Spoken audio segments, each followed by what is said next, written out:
Ya tenemos otro tema interesante de conversación. Está con nosotros el licenciado Elías Elías, él es de la Codeco y hoy vamos a hablar acerca de los productos sucedáneos. Bienvenido a la cocina de aquí. Gracias. Cuéntanos un poco, ¿qué es un producto sucedáneo? Un sucedáneo es un producto que reemplaza a otro porque tiene características similares, ok. no idénticas. Por ejemplo, el ejemplo más claro es la bebida de soya y la leche. La leche proviene del animal, de la glándula mamaria, sea de la vaca o de la cabra, por ejemplo, que son las más comunes, pero también hay bebidas de soya que no provienen de un animal, sino de un vegetal. La soya, claro, concretamente, también hay de coco, por ejemplo, hay una variedad de productos. Estos productos se llaman sucedáneos, no propiamente leche, porque el concepto de leche está regulado de acuerdo a normas internacionales que permiten pues, que se llame leche a determinados productos. Estos son los de origen animal. Es por eso que, por ejemplo, en el etiquetado vemos entonces que inclusive con jugos de frutas, dice bebida de naranja tal y cual, pero no dice propiamente jugo natural de naranja. Sí, es muy importante y hay dos dimensiones. Una cosa es la etiqueta, porque tenemos los productos preempacados, que son aquellos productos que ya cuentan con toda esa información, pero también cuando nos acercamos a la nevera del supermercado, entonces vemos los bloques de queso, por ejemplo, en el que ya no tengo esa posibilidad, porque quizás por la distancia no me permite. Generalmente sí puedo ver la marca, digamos, o puedo ver algunos elementos que tienen pues, un tamaño especial, claro, el precio, por ejemplo, pero ya ahí yo no tengo esa proximidad como consumidor. Yo pido que se me despache determinada cantidad de producto porque pues está como a granel, por llamarlo de alguna manera. Ahora, ¿qué características o qué cosas tenemos que tener en cuenta a la hora de adquirir o qué cuidados tenemos que tener a la hora de adquirir un producto sucedáneo en cuanto a todas sus características, por ejemplo, expiración, precio y tal? Mira, recientemente la Autoridad Panameña de Seguridad de Alimentos sacó una resolución que, desde el punto de vista de protección al consumidor, creemos que es muy importante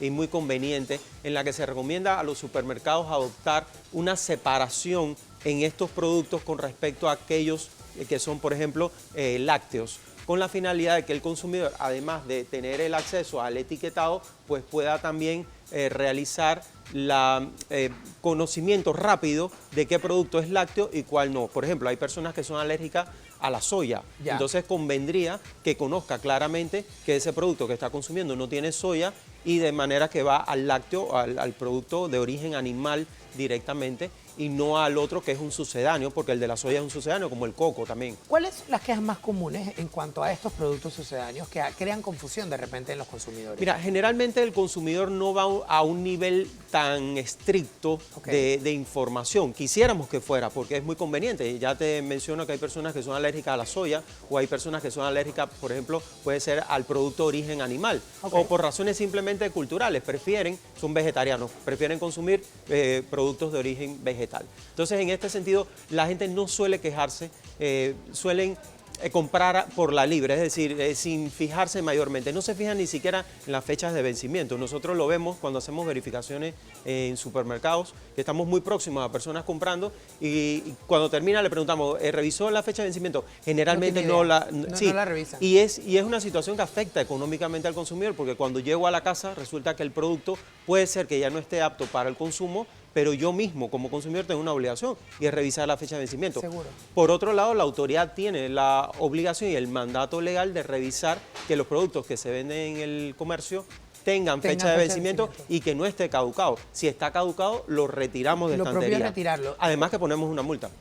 Eso es importante. Cuando una persona de repente con el tema de los productos con fecha de caducidad, cuando una persona compra un producto que ya está caducado, tiene derecho a devolverlo y el súper tiene que revertirle pues el dinero, porque a veces es un poco difícil de comprobar. Claro, ¿sabes? Es un poco difícil y ¿sabes lo que pasa? Vivimos una vida muy ajetreada. Entonces cuando llego a la casa y resulta que me di cuenta que el pan estaba caducado, ya me cuesta más volver para formular reclamo. Definitivamente que si yo puedo acreditar la situación de que compré en el establecimiento tal producto y estaba caducado, puedo exigir que se me devuelva o que se me reemplace. Generalmente lo que quiero es que se me reemplace y no tanto que me devuelva el dinero. Sí, el problema es probar. Es decir, que ese producto lo adquirido, tengo que tener el recibo de compra para poder formular el reclamo, porque el mismo pan que me vende un supermercado me lo vende otro o una barrotería. Seguro. Entonces, sí. ¿dónde fue que compré el producto vencido? Hay que demostrarlo, hay que acreditarlo. Pero hay un paso inicial y es que como consumidores también tenemos una responsabilidad. Tenemos que fijarnos en las fechas de vencimiento. Para eso es obligación del comercio informarlo. Si no lo informara, definitivamente se violó nuestro derecho. Es como si no te informaran el precio de venta del producto. Claro. Se está violando nuestro derecho como consumidor.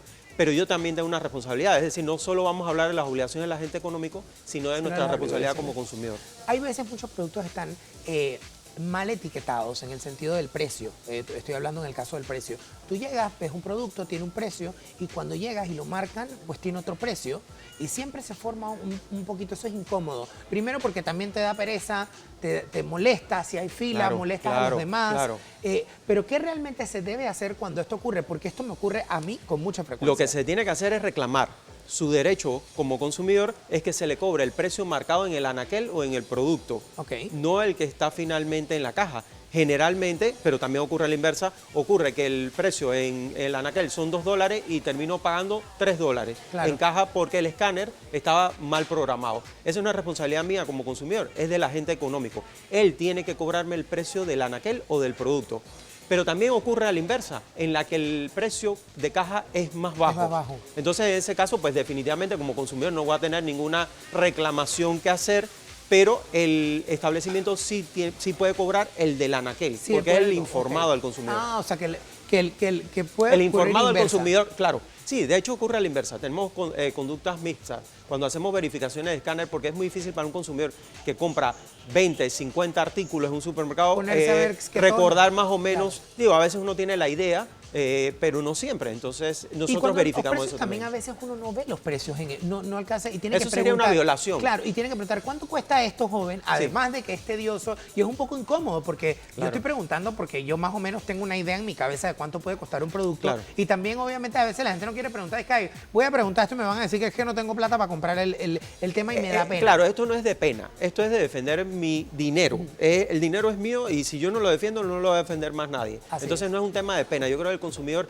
cada vez está más acostumbrado a formular reclamaciones ahora a través de los teléfonos inteligentes, sea plataforma Android o Apple. Podemos mandar denuncias a la autoridad, se le asigna un número de denuncia y usted puede darle seguimiento a ese número de denuncia para saber si se comprobó la anomalía. Entonces, la recomendación, denúncielo. Es su derecho tener el precio a la vista y es una obligación para el agente económico informarlo. Si no lo hace, eso sería sujeto de una sanción por parte de la autoridad. Licenciado, muchísimas gracias por estar con nosotros y compartir esta información tan importante. Recuerde que un consumidor informado tiene poder. Gracias a usted y a todo el equipo de la Codeco que siempre andan defendiendo los derechos de los consumidores.